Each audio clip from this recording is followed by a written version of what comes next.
bien, sigamos indagando desde la dimensión antropológica este proyecto moderno, el cual, recordarán la última ocasión, vimos cómo se llegó finalmente al surgimiento de una figura en particular, el artista como creador, ¿no? Esto ya nos da pie para pasar a el nuevo señor de la creación. Sería, digamos, como uno de los referentes principales que ahora vamos a ir destacando. Aparece pues el nuevo señor de la creación. Y habría que preguntarse entonces sobre lo que ha permitido pensar, es lo que hemos estado también rastreando, ¿no? Hemos estado contrastando y explorando en estas ideas, qué es lo que ha permitido pues pensar y por ende destacar la singularidad humana. Ya hemos visto cómo en la antigüedad o en la Edad Media esta singularidad no estaba plenamente desarrollada, o no al menos en el sentido moderno. Ahora, lo primero es que dicha permisión proviene ante todo del deber ser. Se va a poner un énfasis en particular en la cuestión del deber ser, o sea, entendido este deber como aquella dignidad del hombre que pasa de la intelección, o sea, del pensar, a la acción, o sea, al ponerlo finalmente en obra.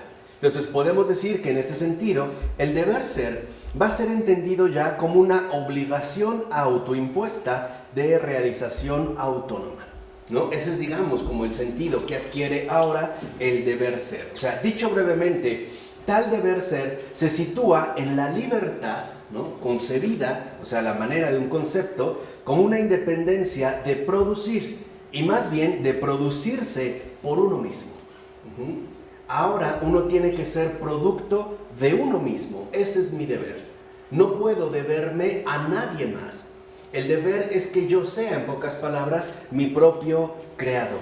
Entonces, en ese sentido, la semejanza del hombre con su creador se manifiesta en su habilidad productivo-creativa para transformarse a sí mismo, en tanto deber aceptable de autogobierno. ¿No? Recordarán también como Charles Taylor ya nos había hablado bastante acerca de esta noción del autogobierno. Entonces, de esta forma, o sea, a través del deber ser, el hombre adopta la figura de gobernador del mundo. Ahora el hombre se erige ya como esta figura cuya gobernanza abarca el mundo, todo el mundo. Es decir, tanto lo exterior, lo que sería ajeno a él, como lo interior.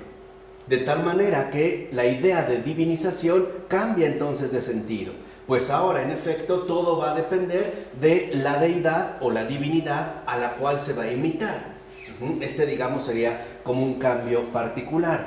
Esta idea puede adoptar, como en parte lo ha hecho, el camino de retorno al paganismo, con el cual se haga posible un cambio radical del modelo divino, o sea, en este caso, por supuesto, cristiano. ¿No? Buscar un modelo de divinidad ajeno, en pocas palabras, al cristianismo. Y quizá en este sentido la propuesta más accesible o quizá más retomada por el proyecto moderno sea justamente la cuestión del paganismo. Volver, en pocas palabras, a esa época anterior a la encarnación de Cristo, ¿no? Ya lo veremos en su momento con Heidegger y con algunos otros. Pero esto es importante, esta necesidad de volver a algo, en pocas palabras, precristiano. Ahora, ¿por qué tal movimiento de paganización? En pocas palabras, ¿por qué es necesario hacer un movimiento de retorno hacia una época precristiana? Sobre todo porque un Dios crucificado se presta menos fácilmente a convertirse en el soporte de, o sea, hace prácticamente imposible la omnipotencia autónoma. En pocas palabras, si uno busca seguir el camino de imitación del Dios crucificado, la autonomía no tiene cabida, porque en efecto exige e implica la radical renuncia a uno mismo. Y entonces, por decirlo así, no es compatible, ¿no? En ese sentido, y lo iremos viendo incluso al rato, ojalá nos dé tiempo verlo ya con Teófanes el Recluso, pero veremos cómo en efecto la autonomía, en pocas palabras, es incompatible con el propio cristianismo. No hay manera en ese sentido de poderlos conciliar. Y el motivo de fondo es simple, porque la autonomía consiste en la autoafirmación. Mientras que, en este sentido, el cristianismo lo que propone es la comunión. y por lo tanto la negación de uno mismo. Así pues tenemos dos fuerzas antagónicas. Por un lado, aquella que anula la omnipotencia autónoma y por otro lado, aquella que en efecto quiere entronizarla, ¿no? Este sería un poco el paisaje a partir del cual nosotros podemos entender el por qué este retorno, ¿no?, moderno hacia lo pagano. Ahora, cosa que los fantasmas paganos de la omnipotencia olímpica, por supuesto que ofrecen. Aquí sí. ¿Por qué? Porque estos fantasmas paganos de la omnipotencia olímpica, vemos, por ejemplo, casos como un Júpiter que es capaz de moverlo todo con un fruncimiento de sus cejas, o un Mercurio al que sus sandalias aladas le permiten desplazarse en un instante, ¿no? Si lo ven, aquí en efecto lo primero que destaca es la autoexaltación, la autoafirmación. A final de cuentas podemos decir que el paganismo propone una teología natural. Y esta teología natural, en efecto, se propone fundarlo todo sobre el hombre. ¿A partir de qué? A partir del énfasis puesto en la centralidad de la omnipotencia y sus respectivos intereses, por supuesto, particulares, ¿no? Este, digamos, sería como el motivo fundamental que ha llevado al proyecto moderno a buscar sus fuentes en esa época precristiana. Ya verán cuando hablemos del origen, de este origen antiguo, incluso un gusto particular por lo arcaico. Ya en su momento hablaremos y verán qué sorpresa nos vamos a llevar. Pero bueno, así el platónico Ficino sostendrá que el poder del hombre es casi análogo a la naturaleza divina, justamente porque el hombre se rige a sí mismo. No necesita nadie que lo rija, ¿no? Y las artes, ¿no?, como lo vimos la ocasión anterior, son precisamente una prueba de ello, o sea, de su propia excelencia. Vimos que el artista aparece como un creador que en efecto, ¿no?, crea sus obras y ante todo se crea, pues, o va a terminar creándose a sí mismo. Por lo tanto, se rige sin que nada más intervenga en este proceso, vamos a decirlo así, creativo. Este, digamos, sería como uno de los perfiles que en efecto se van a ir destacando. ¿Era el arte más importante que en nuestra época de ahorita? ¿Antes? No, porque, y esto también qué bueno que se menciona, no, porque el arte, por lo menos hasta antes del siglo XVIII, nunca fue concebido como un objeto de admiración particular. En pocas palabras, el arte siempre estaba vinculado con una función social muy en particular. O sea, tenía una dimensión social. No estaba desligada, como hoy lo entendemos, como objetos, por ejemplo, de apreciación estética. O sea, recluidos en un museo. O un cuadro que puede convertirse, a final de cuentas, en una especie de objeto decorativo. Antes no. Incluso hay un libro de Schiller que se llama La invención del arte, y que explica muy bien este cambio que se da sobre todo con la modernidad y a partir del siglo XVIII. O sea, el arte, en pocas palabras, hasta antes de, es concebido como un oficio cuya función es enteramente social, para nada individual, o sea, nada que, digamos, intentara expresar sobre todo la autocreación del artista, ¿no?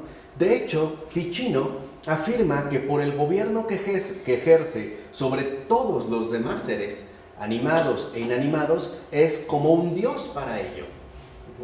Aquí vemos cómo en efecto la perspectiva, por decirlo de esta manera, va cambiando, ¿no? El hombre, por el gobierno que ejerce sobre todos los seres animados e inanimados, es como un dios para ellos. Además, al ser capaz de conocer el orden de los cielos, o sea, sus medidas, los efectos que producen, podría también fabricarlos, como ha hecho su autor. Y esta idea de Ficino hoy está más vigente que nunca. De hecho, por ejemplo, Ficino consideraría que solo falta que tenga a su disposición los instrumentos y la materia celeste. Y entonces, si tuviera los instrumentos y la materia celeste, entonces, en pocas palabras, el hombre podría crear justamente el orden de los cielos. Aquí vemos cómo el actual proyecto tecnológico parece hacer realidad, al menos en gran medida, el suelo de Ficino. O sea, el suelo de este neopagano, en un sentido concreto, en un sentido preciso. El hecho de considerar, por ejemplo, que si se cuentan con los materiales pertinentes, entonces es posible realizar cualquier cosa, ¿no? Y la tecnología es lo que nos promete, incluso al grado de ya ofrecernos un mundo virtual. Este mundo está finalmente conformado por toda, digamos, una serie de elementos que en último término remiten precisamente a la mano humana.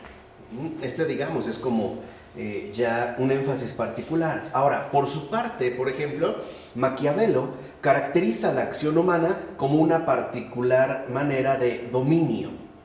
¿Qué entiende Maquiavelo por dominio? Someter a la misma fortuna. Y fortuna, ¿no?, en este caso, designa simplemente el rumbo que toma el mundo en tanto que se escapa al control del hombre. Si uno revisa la obra de Maquiavelo, veremos que en efecto uno de los principios que él va a establecer es el vencer finalmente a la fortuna a través de la virtud. Pero para Maquiavelo la virtud consiste básicamente en la astucia. Y habría que añadir la astucia política, que conduce en último término a controlar el orden de los acontecimientos. Un poco lo voy a poner retomando un ejemplo que él mismo da, en este caso, de su obra El Príncipe. En una ocasión, él narra, volviendo a las fuentes paganas, una serie de acontecimientos que ocurrieron en la antigua Roma. Entonces, hay un personaje en particular que le pide consejo a otro acerca de cómo dominar, ¿no? Está esta idea de dominio, ¿no?, de sometimiento, ¿no?, a los rivales que lo acosan. Y entonces envía un mensajero, en ese tiempo así se acostumbraba, a través de los mensajeros.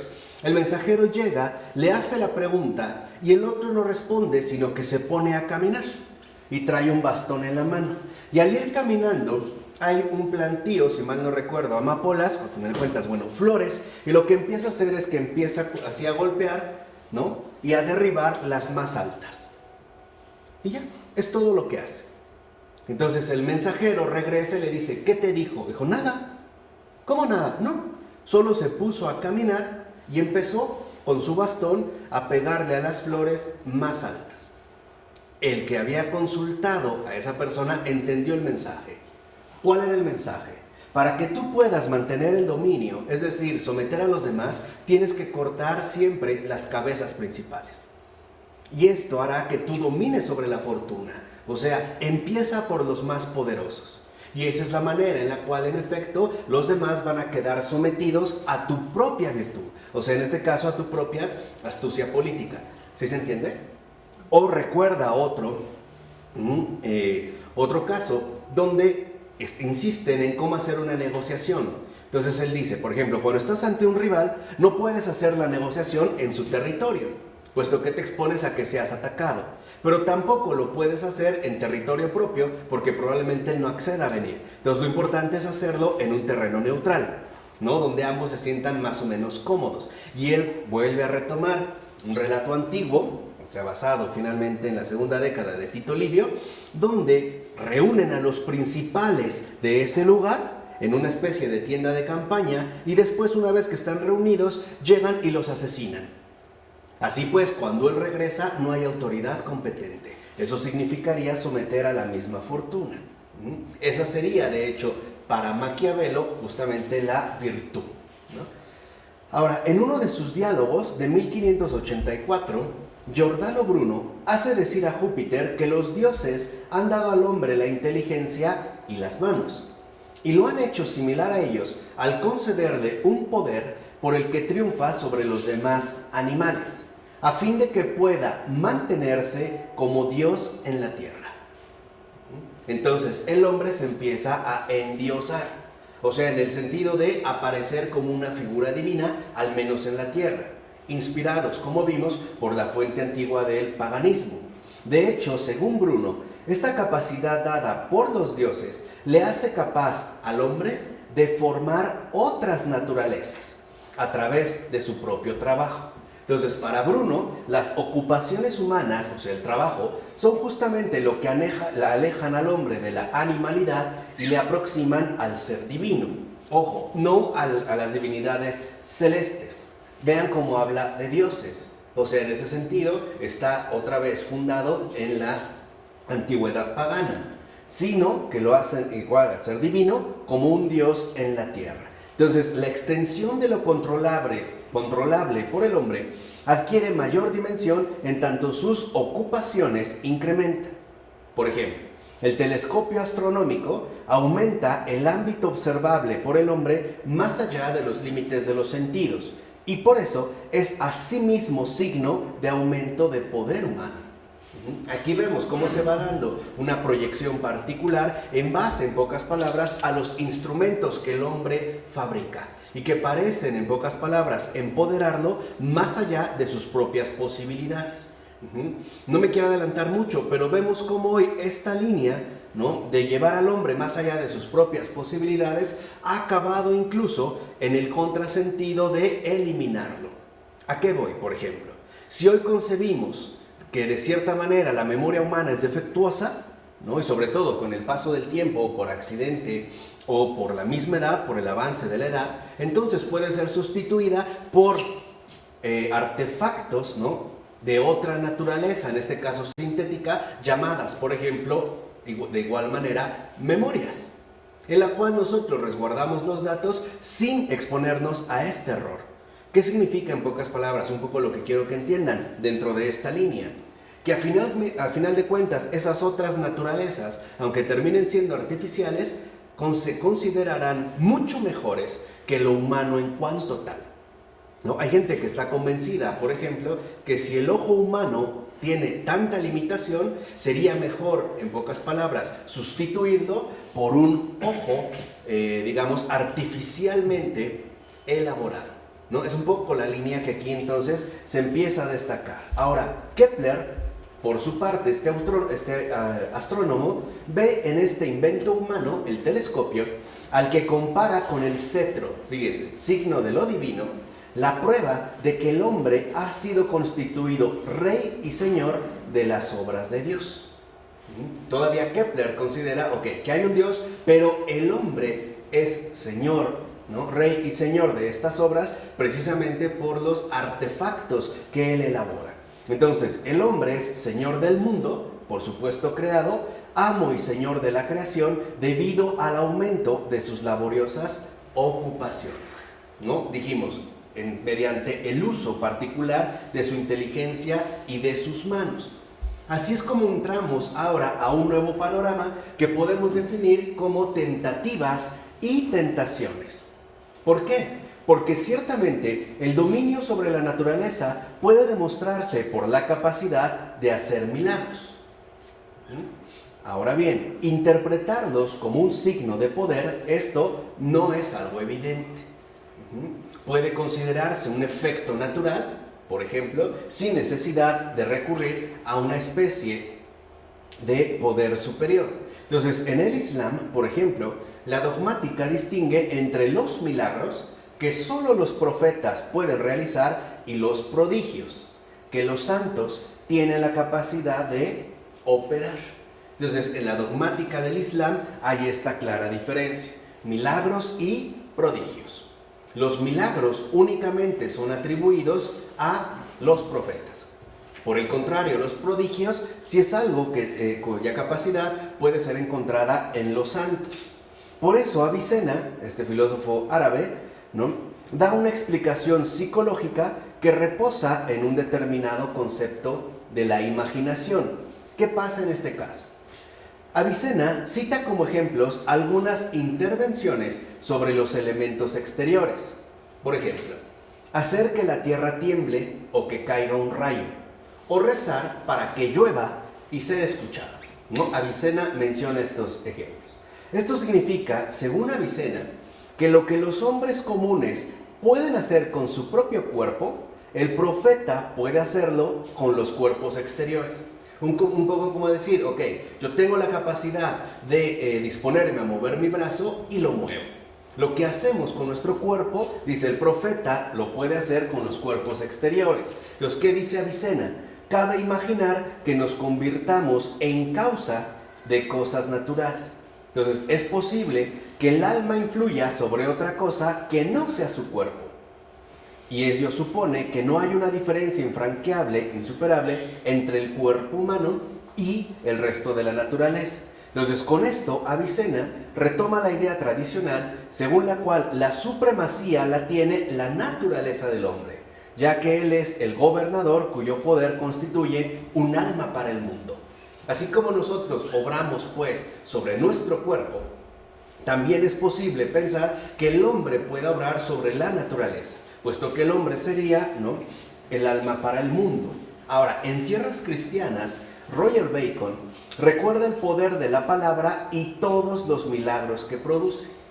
¿Qué dice Roger Bacon? La naturaleza obedece a los pensamientos del alma, sensitiva e intelectiva.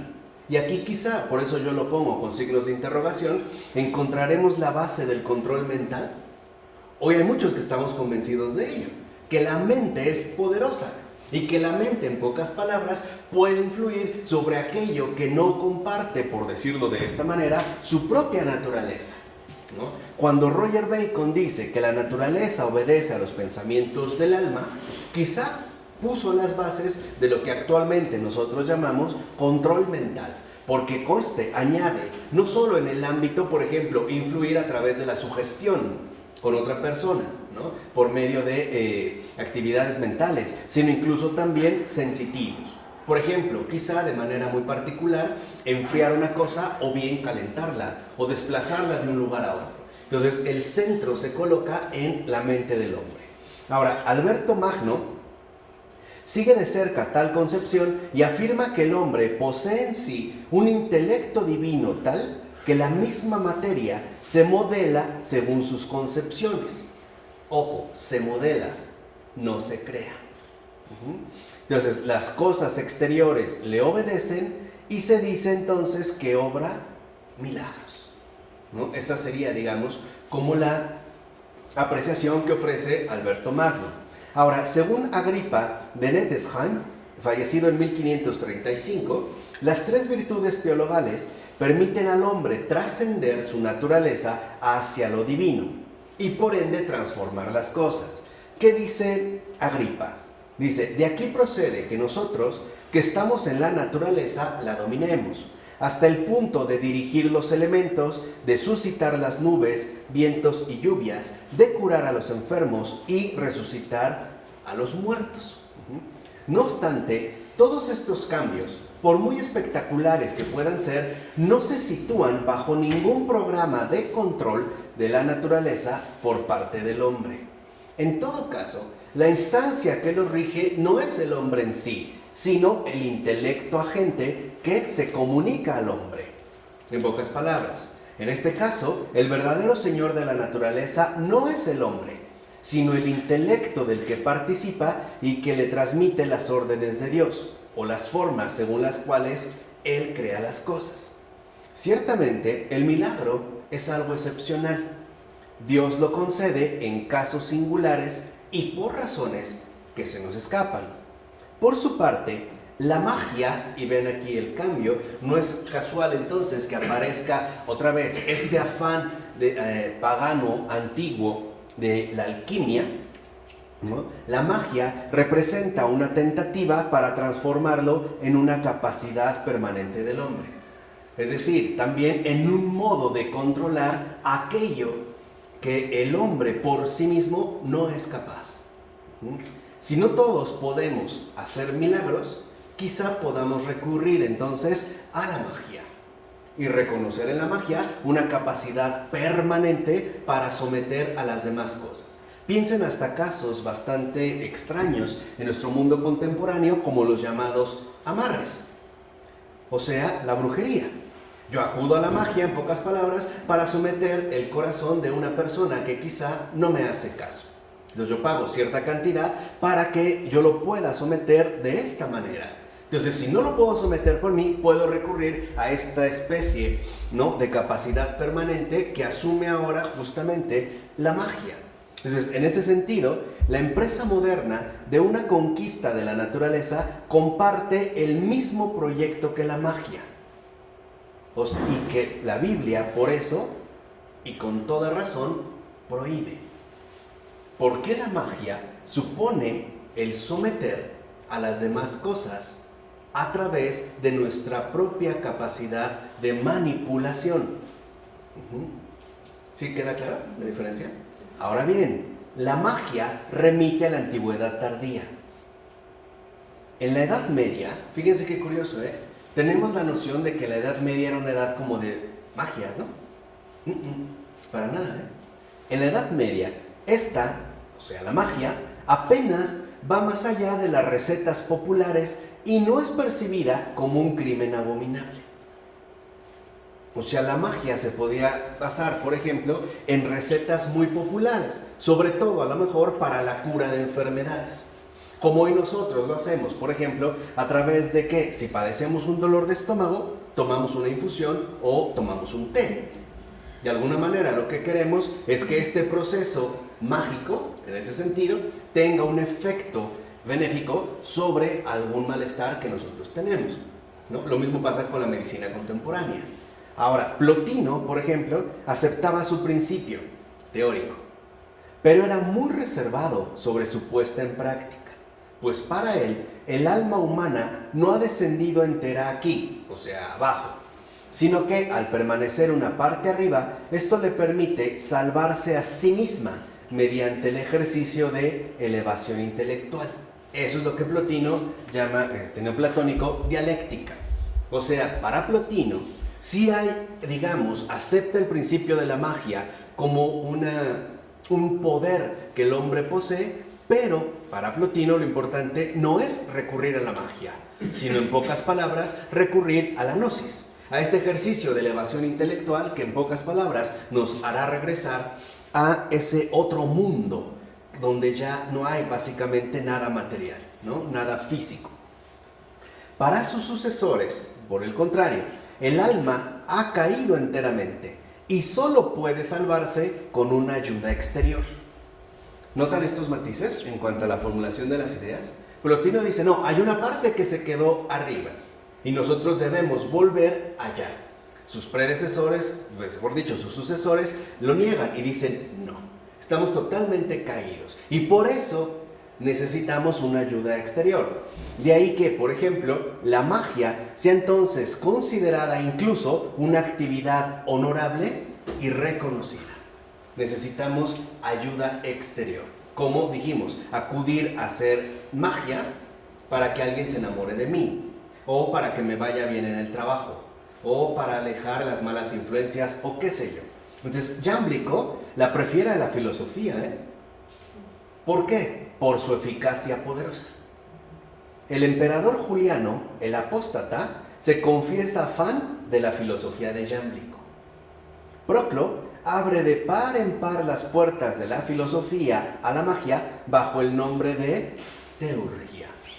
Y en efecto, hasta hoy en día, por ejemplo, los que practican la magia o acuden a las cuestiones de la magia, lo hacen por esta sensación de capacidad de sometimiento, como si a través de ello yo en efecto fuera capaz, en pocas palabras, de dominar lo demás. Llámese la adversidad, el destino o digamos, incluso a las demás personas. Es por ello que se ha motivado, digamos, el uso de la magia. Entonces, el objetivo de la teurgia no estriba, sin embargo, en actuar en horizontal para cambiar la naturaleza, sino que establece un vínculo vertical al hacer descender un ser superior a una estatua, o bien elevando al hombre, ¿no? Serían, digamos, como las dos referencias, quizá que se podrían adoptar aquí. Así pues, contrariamente a lo que se piensa, la magia no tiene nada de medieval. La magia, en su acepción primigenia, es pagana. Incluso en su definición, no tiene absolutamente nada de medieval. Por el contrario, en tal materia supuso un retroceso. O sea, en la Edad Media, literalmente, no se avanzó en las cuestiones de magia. Ya entendimos por qué. Porque justamente la Biblia lo prohíbe. Más bien, su recuperación es uno de los rasgos de la modernidad. La magia es recuperada desde el paganismo y traída finalmente al momento presente. ¿Por qué? Debido al redescubrimiento por parte del Renacimiento florentino, precisamente del neoplatonismo. al cual se le va a otorgar ahora ya una dignidad filosófica. En pocas palabras, para los renacentistas, aquí sí hay magia. En el Renacimiento, ahí sí aparecen los grandes magos. Son renacentistas. Uno de ellos es Leonardo da Vinci, que precisamente se consideran no instruidos en las artes oscuras. Ahora, ¿qué se entiende por magia? Las ciencias elevadas del esoterismo pagano. Eso es lo que se entiende. Las ciencias elevadas del esoterismo pagano. O sea, no simplemente se trata de hacer cualquier brujería, en ese sentido en concreto, ¿no? Sino elevarse pues a esas profundidades que el paganismo en efecto ha elaborado. Entonces, de manera general, el Renacimiento promovió un recrudecimiento de la credulidad, que nada tiene que ver con la experiencia creyente, que mermó el avance de la racionalidad. ¿Qué sucede con el Renacimiento? El Renacimiento, en pocas palabras, fue en gran medida ocultista. En el Renacimiento es donde verdaderamente se cultivó el ocultismo, que hasta hoy en día se sigue manteniendo, sobre todo en las élites instruidas. El ocultismo. En ese sentido vemos cómo en efecto el ocultismo frena pues la racionalidad e incrementa la credulidad. Esta credulidad que para nada tiene que ver con la experiencia creyente. De tal manera que entonces, a partir del Renacimiento, se vuelve a adquirir fuerza esa dimensión pagana, oscura, antigua, que esconde supuestamente los más grandes secretos de todo lo existente. Este ocultismo se puede ver, por ejemplo, en el Renacimiento a partir de escritos codificados que supuestamente nos remiten a una antigua sabiduría, a un principio profundo que los comunes mortales desconocen y que además quizá en su mayor parte ni siquiera serían capaces, ¿no?, de asimilar o en ese sentido de recibir. Empieza pues el gran círculo de los iniciados. Y esto es obra del Renacimiento, no de la Edad Media. Esta es una obra del Renacimiento, no de la Edad Media. Y dicho sea de paso, fíjense, el siglo de las luces fue también el de los charlatanes recubiertos solemnemente por el velo del ocultismo. Ejemplo, Cagliostro, Mesmer, las sectas Rosacruz o masónicas. Sin mencionar la complicidad entre socialismo y ocultismo a todo lo largo del siglo XIX hasta llegar a la formación ocultista pagana de las SS, hasta el nazismo. De hecho, en realidad, el nazismo como tal no es más que un esoterismo pagano. Este es su fundamento. Este es realmente, digamos, como su base fundamental. Así pues, por ejemplo, los escolásticos medievales, como Alberto Magno y Roger Bacon, más bien se interesaron por las técnicas, es decir, por las prácticas vinculadas a la sana racionalidad y no a la credulidad ocultista. Bacon, por ejemplo, propondrá aplicaciones técnicas en medicina. No obstante, si las ciencias son juzgadas por su utilidad, aquello para lo que sirven sigue siendo la salvación eterna y no el control de las operaciones naturales. Para Paracelso, por ejemplo, el médico no debe tratar de dominar la naturaleza, sino ayudarla. Este es el propósito. Pero la concepción moderna invierte la perspectiva y considera la magia como paradigma del artificio. Es decir, como procedimiento o medio ingenioso para conseguir encubrir o simular algo artificialmente. Este, digamos, es como la diferencia fundamental. Por eso Francis Bacon rehabilita la magia, que ahora será redefinida en términos de ciencia. Y por lo tanto, opera un deslizamiento sutil al abandonar el terreno de la moral a favor de la experimentación artificial. Bien, estamos hablando de Francis Bacon, no de Roger Bacon, que es su antecesor, para no confundirse.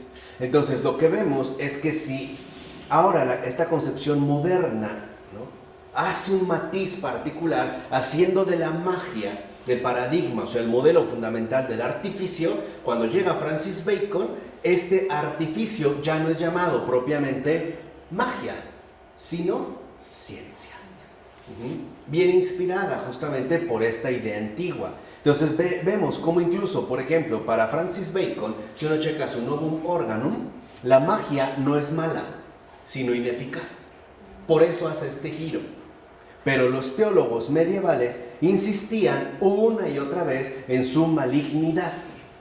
¿Por qué? O sea, ¿por qué los medievales aquí sí insistían una y otra vez en la malignidad de la magia?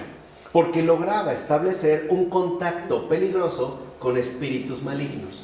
Por eso, que hoy de cierta manera seguimos teniendo al menos una cierta noción de que algo hay ahí.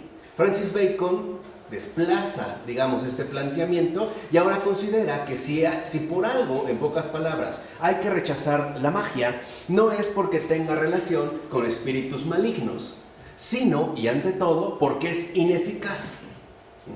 O sea, puede ser finalmente sustituida por una ciencia experimental que nosotros mismos controlamos. Y en pocas palabras, que nosotros mismos producimos.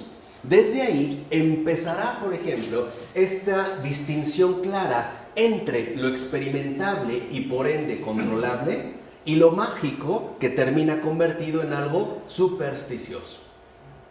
Esta distinción pues ya será asumida con total, vamos a decirlo así, ya con una total plenitud con el positivismo. La ciencia es eficaz y todo lo que está más allá de la ciencia simple y sencillamente terminará siendo superstición, ¿no? Si ven, aquí hay un sutil cambio. Ahora resulta que lo que en un principio proviene del oscuro, de la magia, llamada ahora ciencia, ahora le culpa de oscuro a lo que no es ciencia. Se invierten los papeles. Justamente hay aquí como una inversión particular.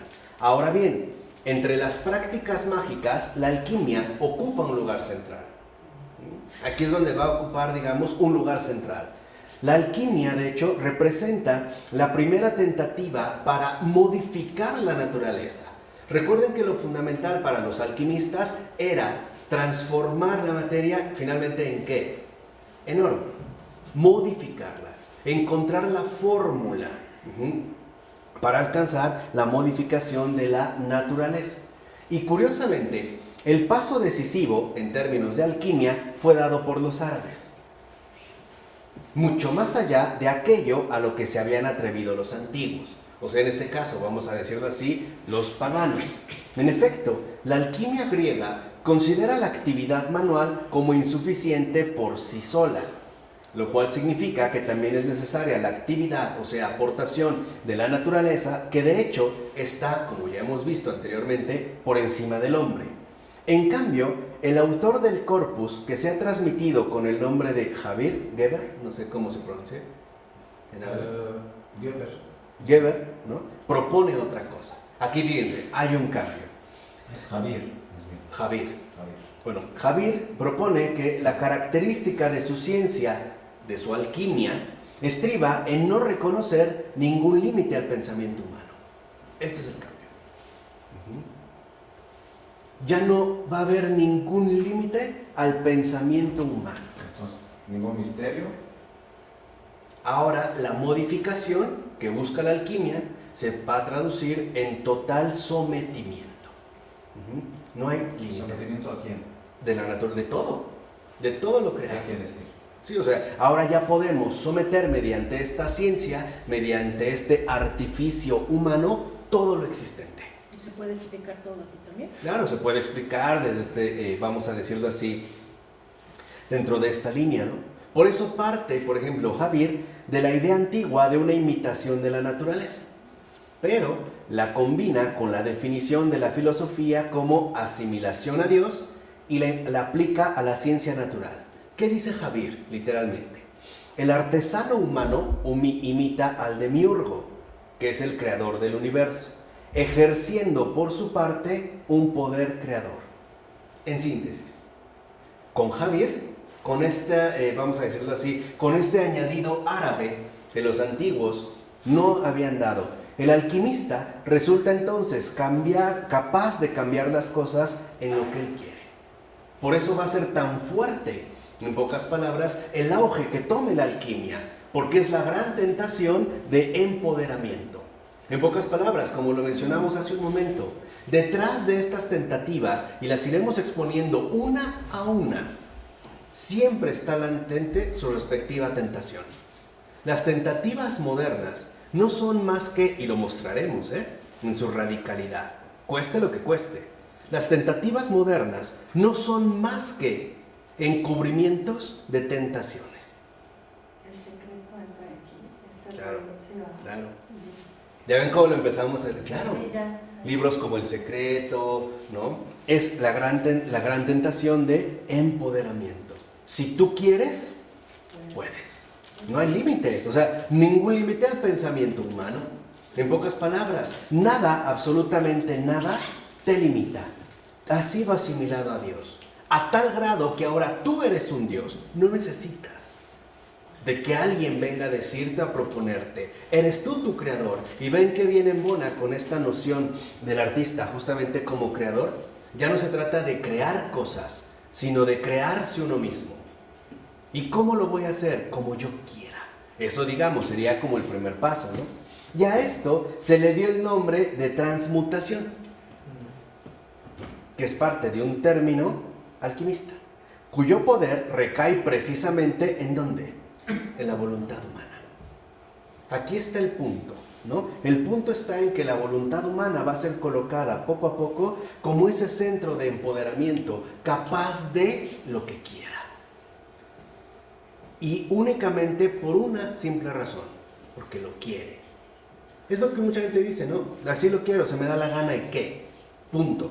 Esa es la tradición alquimista, que justamente dijimos va a tomar ya fuerza con el Renacimiento. Entonces, en conclusión, las capacidades del hombre para transformar el mundo natural, cambiando las cosas a voluntad, es ilimitada. Aquí vemos ya esta tentación.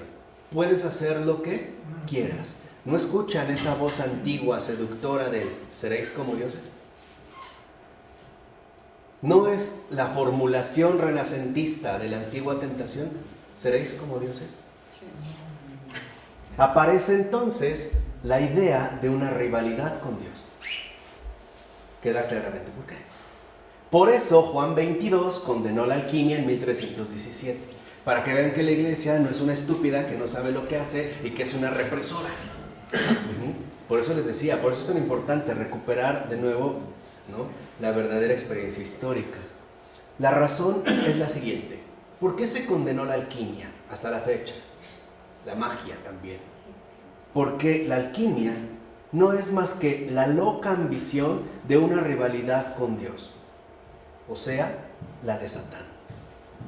Por eso. Aquí Satán es el que va a quedar descubierto poco a poco.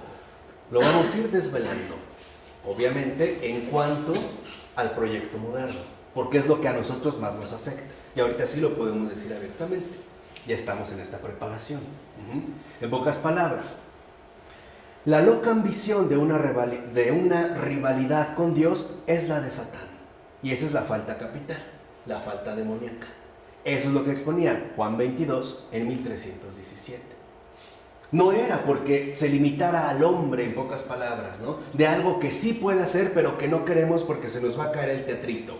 Como mucha gente piensa todavía, la verdad, de manera bastante estúpida. Y en realidad por ignorancia y por imprudencia. No, es por ello. Porque cuando nosotros nos dejamos llevar por esta tentación, entramos a formar parte de esa loca ambición de una rivalidad con Dios que no es otra más que la de Satán. Que es justamente también el que siempre está revoloteando en las cosas del ocultismo. ¿Sí o no? Ahí se aprecia, en las cosas de la magia. En las cosas, finalmente, ¿no?, de estas ciencias superiores, ¿no?, de la oscuridad pagana. Ya veremos de qué manera. Y lo veremos sobre todo a partir de un filósofo bien neopagano. Otro más de los fans de Julián el Apóstata, con Heidegger. Pero recuerden lo que aquí vamos mencionando, no se pierdan, ¿vale? Porque vamos a ir como entretejiendo, ¿no?, poco a poco. Entonces, nada pues más fácil que por lo menos, obviamente, sospechar en los alquimistas una complicidad con el demonio. Quieren volverse rivales de Dios. Ya no quieren lo que Dios quiere, sino ahora quieren lo que su voluntad les dicte. Esta es la rivalidad. Esa es la rivalidad demoníaca. Ese es, digamos, el perfil fundamental de lo satánico. Ya lo vimos bastante bien con Fabrice Ayash. Entonces, a través de los alquimistas aparece un tipo de hombre que ejerce el control sobre las cosas y que de hecho se define precisamente por tal control. Es la figura del mago. Ahora, ¿quién aparece recubierto de una especie de solemnidad oscura? El mago, que permite llevar a cabo una reorientación engañosamente psicológica de la voluntad hacia la acción. En pocas palabras, la obtención de resultados por imposición voluntaria, o por decirlo de una vez, por rivalidad con Dios. En síntesis, en este momento de preparación, la cosa es clara. Si quieres crearte a ti mismo, necesitas rivalizar con Dios, necesitas oponerte a Dios, necesitas ir contra Dios. Esa es la invitación. Así pues, un hecho fundamental permanece. La intención de dominar la naturaleza precede al nacimiento de la técnica que permitirá llevar a cabo su realización, en tanto aspiración radical de control y poderío por voluntad propia. Eso es justamente lo que propone la alquimia. Todo lo puedes hacer por tu propia voluntad. Y como veremos más adelante, incluso el acto maestro de la autocreación, la condenación. Recuerden, si de algo está orgulloso Satán, es que Dios no lo condenó. Él se ha condenado a sí mismo. Él está donde Él quiere. Él ha elegido lo que Él quiere. Nadie lo ha mandado, Él está ahí, en pocas palabras, por propia voluntad. Esa es la tentación profunda que hay a lo largo de todo el proyecto moderno y que necesitamos empezar a explorar, ¿no?, cada vez más en profundidad.